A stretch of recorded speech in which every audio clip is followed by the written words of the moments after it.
Hello, traders. FX Pip Collector here. Today is Wednesday, July 10th, and this is my analysis of the US dollar, starting on the monthly, working my way down to the 1 hour time frame for the full top-down analysis.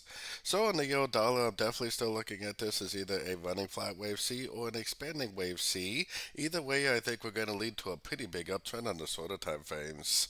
Heading down to the weekly time frame, I still think this right here is 5 waves up, wave 1. I think this is a WXY right here, wave 2. And I think we are most likely in this wave 3, and I still think it's going to continue to make higher highs, higher lows, at least on the weekly and daily time frame. Heading down to that daily, I think this right here is all subdivisions of the wave 3. I think this is 5 waves up of 1, so a 1 of 3. I think this is an expanding or ABC correction right here for a wave 2, and I do believe that this is subdivisions of a wave 3. Now, maybe it is getting ready to make a little bit more of a significant pullback, but I still believe that this is all subdivisions of a wave 3 and that it will keep on trending up overall. Heading down to the 4 hour time frame. On the 4 hour time frame, so far I only have my Fibonacci retracement on the last little push up, the last little series of higher highs, higher lows.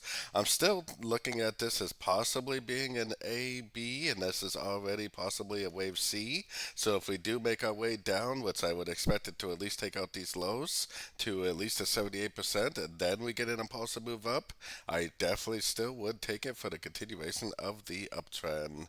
So taking it right down to the 1 hour time frame. On the 1 hour time frame, I think that this move down is not really over yet. If anything, it looks like a 1, 2, maybe 3. Or maybe it's just a subdivision of a much bigger trend. But either way, it looks like 1, 2, 3 waves up.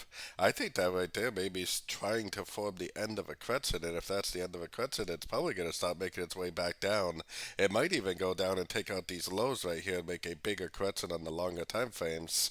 So all the higher time frames are still telling me that we primarily should be looking for longs. Shorter time frames are telling me that most likely we are in a correction to the last push up. I still think there's a good chance this is an A, this is a B, that we're currently already in a wave C. So this may be a wave 4, it may be making a wave 5, maybe go down to the 61 or 78% Fibonacci retracement, make a little bounce, and then continue the uptrend. But I definitely want to see a Fib bounce. I definitely want to see a break of structure before I'm willing to go long for the continuation of the uptrend, because there's always a chance that it is going to make a much bigger correction to the whole move up on the daily time frame. So don't forget to join my free Discord channel, which is linked down here in the corner, and don't forget to check out my website if you'd like to get access to my swing trade setups and my daily live Zoom meetings. As always, thank you and happy trading.